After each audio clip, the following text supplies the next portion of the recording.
एक और जो ऑपोजिशन बात करता है बार बार, वो करता है महंगाई की, बेरोजगारी की और पलायन की। कहता है कि यहाँ इतने सारे ग्रेजुएट्स हैं जिनको नौकरी नहीं मिलती, बिहार से लोगों को बाहर जाना पड़ता है नौकरी करने के लिए, और बेरोजगारी बढ़ती जा रही है। इसको आप कैसे देखते हैं?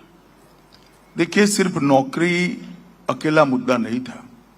बिहार के अंदर गांव में शुद्ध पीने का पानी नहीं मिलता था, घरों में बिजली नहीं मिलती थी। मैंने भी बिहार में देखा है कि चार्जर के लिए वो छोटे इन्वर्टर कहते हैं ना, वो लेकर दुकानें लगती थी फोन चार्ज करने के लिए। आज बिहार में 24 घंटा बिजली मिलता है, हर घर में पानी भी पहुंचा है, हर घर में शौचालय पहुंचा है, और इंफ्रास्ट्रक्चर बनने के बाद, बिजली के कारखाने लगने के बाद ढेर सारा इन्वेस्टमेंट भी आया है। और आगे ये जो नींव पड़ी है, ये नींव पर बड़ी इमारत बनने जा रही है, और वो केवल और केवल नीतीश जी और मोदी जी ही कर सकते हैं। लालू जी ने तो हरे भरे बिहार को बर्बाद करने का काम किया था जंगल राज के माध्यम से। अमित जी, आप ये शराबबंदी को कैसे देखते हैं? इस चुनाव में ये भी एक मुद्दा बनकर आगे आया है। ऑपोजिशन पार्टीज ने जो है कहा है, तेजस्वी जी ने कहा है कि जब वो आएंगे तो टौड़ी पर जो है वो बैन उठा देंगे, और एक आध पार्टियों ने और भी कहा है कि जैसे ही पावर में आएंगे घंटे भर में शराबबंदी का बैन जो है उठा देंगे। इसको आप कैसे देखते हैं? देखिए, नीतीश बाबू ने बड़े मन के साथ बिहार की माताओं बहनों को शराबबंदी से सम्मान पूर्वक जीवन जीने के लिए मौका दिया है। वो एनडीए सरकार की पॉलिसी है। एनडीए के सभी घटक दल इसके साथ बंधे हुए भी है और इसको मानते भी। थोड़ा सा बात करें चुनावी वादों का। आप लोगों ने भी वादा किया है, ऑपोजिशन भी वादा कर रही है। मैं शुरुआत करता हूं आप लोगों के वादों से। हमारा कोई वादा नहीं आया है, हमने तो काम ही कर दिया है। हमारा अभी वादा तो आना बाकी है भैया जी। नहीं तो एक काम जो आपने कर दिया है, जो कि 1,41 लाख महिलाओं को आपने 10,000 दिया है। एक एंटरप्रेन्योरियल सेटअप बनाया है यहाँ की महिलाओं के लिए, जिससे कि महिलाओं कोऑपरेटिव बनाया जी। तो मैं आप सवाल ये पूछना चाहता हूँ, इसके अलावा इलेक्ट्रिसिटी भी आपने प्रॉमिस की है कि इतने यूनिट्स फ्री कर देंगे। प्रॉमिस नहीं किया है, कर दिया है।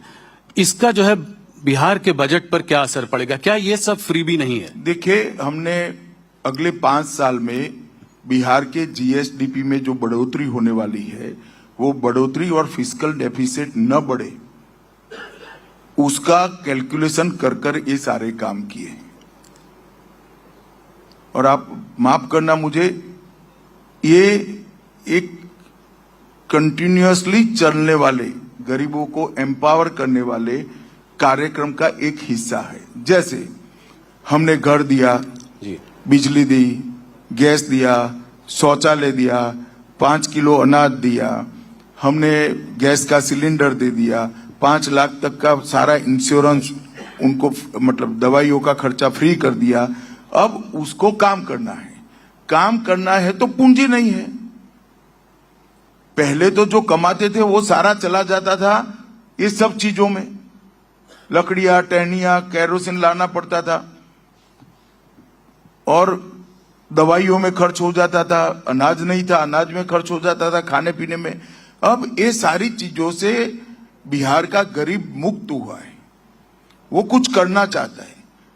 तो ये जो 10,000 रुपया दिया है, वो सीड मनी के रूप में दिया है, जो उसकी पूंजी के रूप में काम में आएगा। और ये 10,000 से नहीं रुकेगा, आगे जाकर ये 10,000 सीड मनी का उपयोग कर 2 लाख रुपये तक की लोन बिहार के गरीबों को मिलने वाली है, जिससे वो छोटे अपने कारोबार कर पाएगा और आत्मनिर्भर होने की दिशा में आगे बढ़ेगा।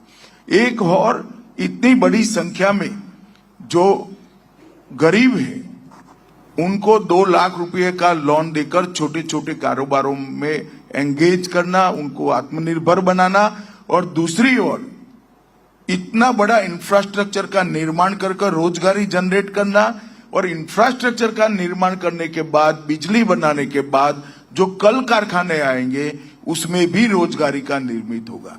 तो ये वैज्ञानिक तरीके से एक बनाया हुआ कार्यक्रम है।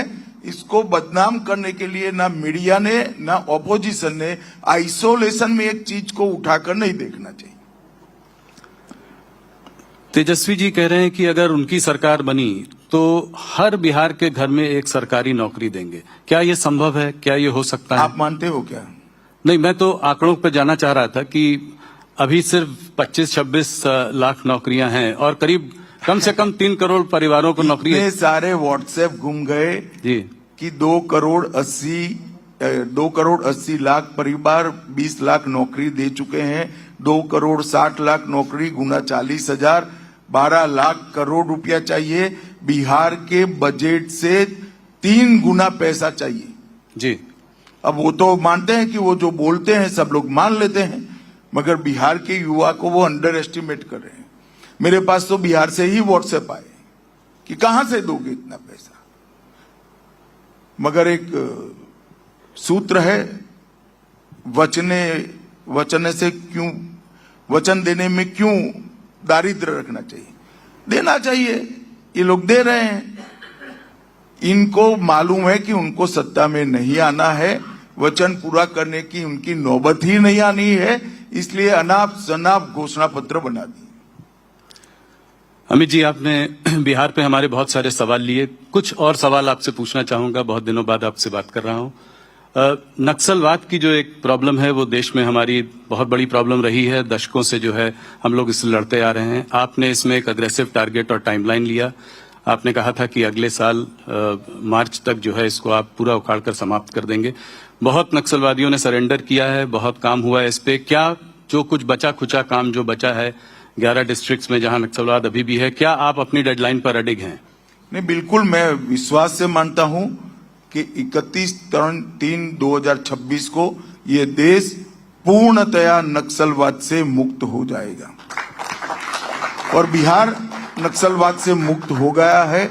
और इसीलिए अब बिहार में 3 बजे तक मतदान नहीं होगा, 5 बजे तक पूरा मतदान होने वाला है। तो अमित जी, मेरे कुछ एक आध फॉलोअप सवाल ये हैं कि कितने नक्सल बचे हैं, कब तक वो खत्म हो जाएंगे, कैसे, अभी और क्या कार्यवाही आगे होगी? राहुल जी थक जाओगे जी।